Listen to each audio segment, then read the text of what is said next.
بسم اللہ الرحمن الرحیم اللہم صلی علی محمد وعلی آل محمد وبارک وسلم۔ کیا درود شریف سے ہماری تقدیر بدل سکتی ہے؟ کیا درود شریف سے ہماری زندگی وہ تبدیل ہو سکتی ہے؟ اس میں جو محرومیاں ہیں وہ ختم ہو سکتی ہیں؟ کامیابیوں سے ہماری زندگی ہمکنار ہو سکتی ہے؟ یہ وہ سوالات ہیں جن کو ہم آج کے موضوع میں ڈسکس کریں گے۔ سامعین کرام، اللہ تعالیٰ قرآن کریم میں یہ ارشاد فرماتا ہے، ان اللہ وملائکاتہ یصلون علی النبی یا ایھا الذین آمنوا صلوا علیہ وسلموا تسلیما الصلاۃ والسلام علیک یا سیدی یا رسول اللہ وعلی آلک واصحابک یا سیدی یا محبوب اللہ۔ کہ اے ایمان والو، تم میرے محبوب کی ذات پہ درود پڑھو، بے شک تمہارا رب، تمہارا اللہ اور اس کے فرشتے بھی نبی کریم صلی اللہ علیہ وآلہ وسلم کی ذات پہ درود پڑھتے ہیں۔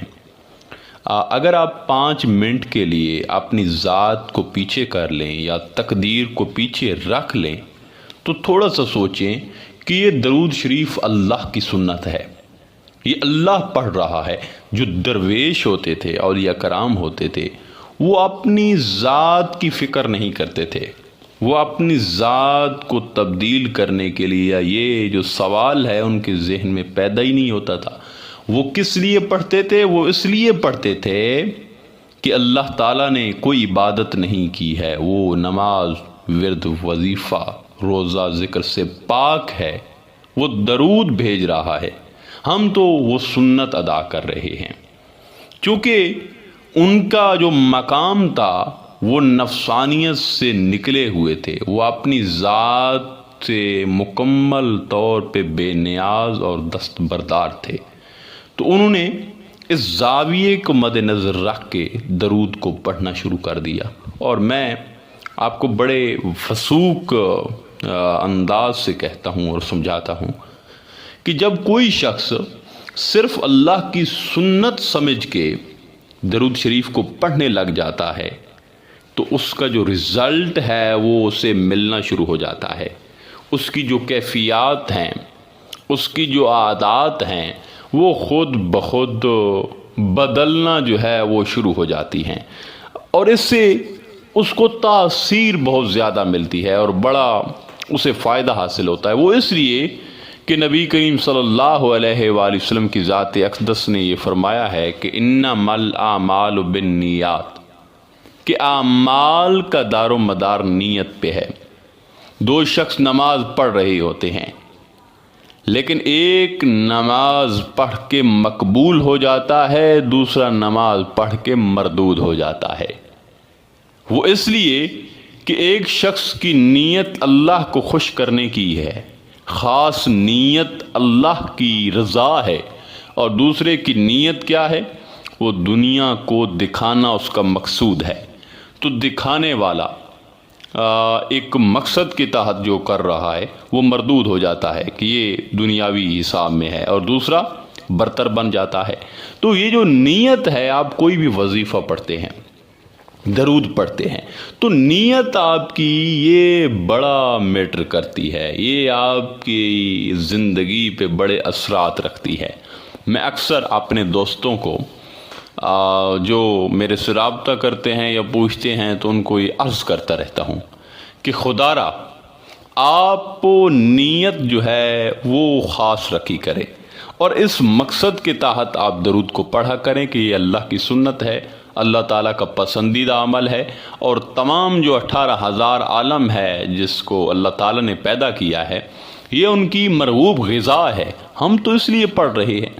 اب تھوڑا سا غور کریں، مثال کے طور پر ایک چیز ہے، میں آپ کو مثال دے رہا ہوں۔ مثال کے طور پر آپ ایک ایپل کو کھاتے ہیں، سیب کر لیں، بنانا کر لیں، اب اس میں کیا کیا وٹامنز ہیں، کتنی کیلریز ہیں، کتنا پروٹین ہے، کتنا پوٹاشیم ہے، اس کی آپ کو خبر ہی نہیں ہے، لیکن آپ ایسے ہی کھاتے ہیں۔ ہمارے دیہاتوں میں یہی ہوتا تھا، ہمارے جو بڑے یا پرانے لوگ تھے، تو جب یہ سائنس نہیں تھا تو ان کو کیا پتہ تھا کہ پوٹاشیم کیا ہوتا ہے، کاربوہائیڈرائٹس وٹامنس کیلریز نہیں پتہ تھا، لیکن وہ کھا لیتے تھے۔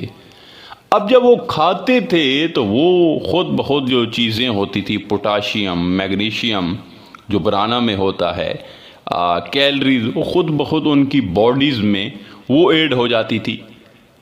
اب ان کی نیت تو اس مقصد کے لیے نہیں ہوتی تھی، لیکن وہ خود بخود وہ چیزیں شامل ہو جاتی تھیں اور ان کو جو ایڈوانٹیج ہیں، ایڈوانس بینیفٹس، وہ ملنا شروع ہو جاتے تھے۔ تو اگر آپ کی نیت جو ہوتی ہے وہ اللہ کی رضا ہوتی ہے تو درود کا جو کام ہے اس میں جو طاقتیں ہیں وہ خود بخود آپ کو فائدہ دینا شروع ہو جاتی ہیں۔ آپ ایسے ہی اللہ سے یا رسول اکرم صلی اللہ علیہ وآلہ وسلم سے توجہ ہٹا کے یا ان کی سنت کو پیچھے کر کے اپنے مقصد کے تحت کو سامنے رکھ کے درود پڑھنا شروع ہو جاتے ہیں۔ تو پھر ہوتا کیا ہے کہ آپ کو ہو سکتا ہے وہ چیزیں تو مل جائیں، لیکن اصل جو ذات ہوتی ہے اس سے آپ دور ہو جاتے ہیں۔ تو آپ اس مقصد کے تحت پڑھا کریں کہ وہ ذات ہم سے خوش ہو جائے، وہ ذات جو ہے وہ ہم پہ راضی ہو جائے تو بڑا فائدہ حاصل ہوتا ہے۔ باقی تقدیر تو کیا چیز، ہر چیز جو ہے وہ بدل جاتی ہے۔ وہ اقبال صاحب نے فرمایا تھا نا کہ خودی کو کر بلند اتنا کہ ہر تقدیر سے پہلے، خدا بندے سے خود پوچھے بتا تیری رضا کیا ہے، تو سب سے پہلے خود کو تو بلند کریں، کوئی ایسے خوشنودی والے عمل کریں، کوئی ایسی نیت اختیار کریں کہ وہ ذات ہم سے راضی ہو جائے، خوش ہو جائے۔ جب وہ ذات راضی اور خوش ہو جائے گی تو پھر تمہاری تقدیر تو کیا، تم لوگوں کی تقدیروں کو بھی بدلنا شروع ہو جاؤ گے۔ لیکن یہ مقام کب ہوگا؟ جب آپ اپنی ذات اور اپنی تقدیر سے نکلیں گے۔ فی الحال مسئلہ یہ ہے کہ آپ مسئلے میں پڑے ہوئے ہیں، یہی تو سب سے بڑا مسئلہ ہے۔ آپ اپنی تقدیر بدلنے یا اپنے مقامات یا اپنے مرتبے پہ جو ہے وہ قربان ہوئے پڑے ہیں، تو ان چیزوں سے نکلیں، اس کی ذات اور اس کی رضا کے لیے درود پڑھیں۔ باقی یہ میں آپ کو بڑے وثوق طریقے سے کہہ رہا ہوں کہ درود شریف تقدیر کو بدل دیتا ہے، لیکن میں آپ کو یہ ریکمنڈ کروں گا اور آپ کو کہوں گا کہ آپ اپنی تقدیروں کو بدلنے کے لیے درود نہ پڑھیں، یہ آپ کے لیے بہتر ہے۔